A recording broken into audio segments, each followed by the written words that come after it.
सो ये एक बहुत बड़ा प्रॉब्लम है हमारे कंट्री में।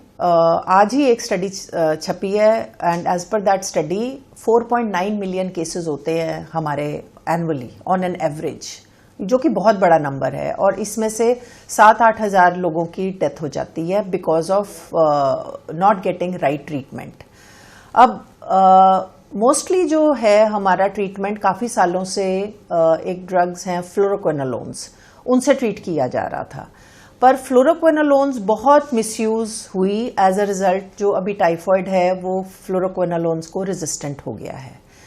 तो इसके कारण अभी भी अगर आप पेशेंट्स को फ्लोरोक्विनोलोन से ट्रीट कर रहे हैं तो पेशेंट्स रिकवर नहीं करेंगे और उनकी बीमारी चलती जाएगी। और बहुत बड़ा नंबर जो डेथ्स का है वो उन पेशेंट्स में होता है जिनमें फ्लोरोक्विनोलोन रेजिस्टेंट टाइफॉइड होता है। सो इसको हम कैसे अब रोक सकते हैं?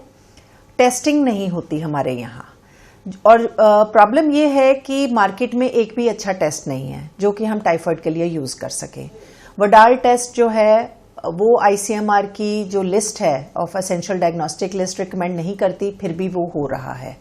और उसको कैसे करना है वो भी लोगों को पता नहीं है। और भी कुछ टेस्ट्स हैं जो रिकमेंडेड नहीं है पर मार्केट में अवेलेबल हैं तो लोग कर रहे हैं। सिर्फ एक टेस्ट है जो कि रिकमेंडेड है, वो ब्लड कल्चर है।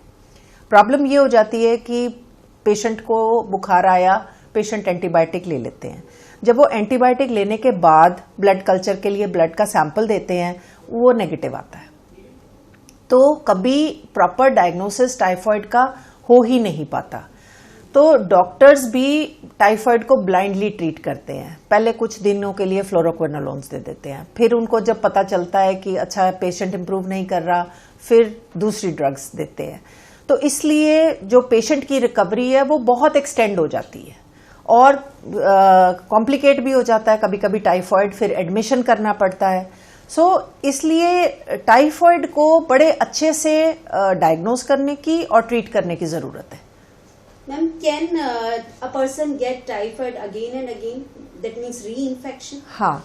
सो जब टाइफॉइड पूरी तरह क्योर नहीं होता है तो it remains in your body, वो फिर रिकरेंट टाइफॉइड हो जाता है। काफी लोग ऐसे आते हैं हमारे पास जिनको रिकरेंट टाइफॉइड हो जाता है। सो अगर अच्छे से ब्लड कल्चर लिया जाए, फिर उसकी ससेप्टेबिलिटी सेंसिटिविटी टेस्टिंग करी जाए कि कौन सी ड्रग्स को ये टाइफॉइड सेंसिटिव है, फिर हम ये सिचुएशन अवॉइड कर सकते हैं। मरीज को बुखार हुआ, वो उसका पहले ब्लड कल्चर जाए, फिर उसके बाद उसकी दवाई शुरू हो। ब्लड कल्चर की रिपोर्ट की जब आ जाए उसके हिसाब से एंटीबायोटिक चेंज करने की जरूरत है तो डॉक्टर वो करे।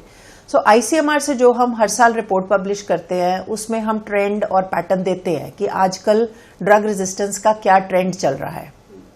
उसको अगर फॉलो किया जाए तो बहुत सारे पेशेंट्स ठीक से ट्रीट हो सकते हैं। मैम, ICMR खासतौर पे इस तरह के सर्वेज और रिसर्च तो करता ही रहता है बीमारियों को लेकर, या फिर हम बात करें AMR की। लेकिन अगर हम टेस्टिंग की बात करें तो क्या कुछ इस तरह की टेस्ट की भी बात की जा रही है, या इस पर कोई किस तरह की रिसर्च चल रही है जिसकी एफिकेसी ज्यादा हो और टू द पॉइंट पता चल सके कि पर्टिकुलर जो भी पेशेंट आए उसे टाइफाइड है? सो हमारा जो नेटवर्क चल रहा है जिसमें हम सर्वेलेंस करते हैं, अगर आप वो रिपोर्ट देखें तो हमारे पास सबसे कम पैथोजेंस टाइफाइड के आते हैं। क्योंकि एक तो ये कम्युनिटी एक्वायर्ड डिजीज है। हमारा डेटा मोस्टली बड़े बड़े हॉस्पिटल से आता है जो टर्शरी केयर हैं, जहाँ पे मोस्टली वेरी सिक पेशेंट्स और रेफर्ड पेशेंट्स आते हैं। तो रीजन ये है कि अगर हम 1 लाख आइसोलेट का डेटा रिपोर्ट करते हैं तो उसमें सिर्फ 1000 या 1500 आइसोलेट टाइफाइड के होते हैं, क्योंकि आधा टाइम वो पेशेंट हॉस्पिटल तक नहीं पहुंच पाता। जब वो आ भी जाता है तो उसने इतने एंटीबायोटिक खाए होते हैं कि उसका ब्लड कल्चर पॉजिटिव ही नहीं आता। अब ब्लड कल्चर पॉजिटिव ना आना और सिर्फ एक ही टेस्ट होना, ये बहुत अच्छी न्यूज नहीं है टाइफाइड पेशेंट्स के लिए। So that is why we prioritized typhoid diagnostics 2 years back.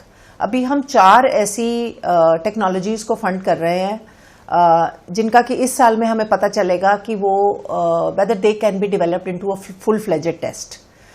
अगर वो टेस्ट मार्केट में आ जाता है तो उससे टेस्टिंग की एक्यूरेसी बहुत बढ़ जाएगी।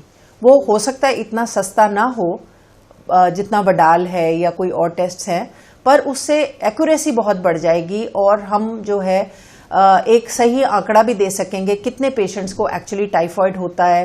पेशेंट के लिए भी अच्छा है, उसको टाइमली रिपोर्ट मिलेगी, उसका टाइमली ट्रीटमेंट शुरू हो सकेगा और ट्रीटमेंट और टाइफॉइड कॉम्प्लिकेट भी नहीं होगा। मैम, आप जब ये लोग इस तरह की रिसर्च करते हैं तो किस तरह की कॉम्प्लिकेशंस या फिर चैलेंजेस आप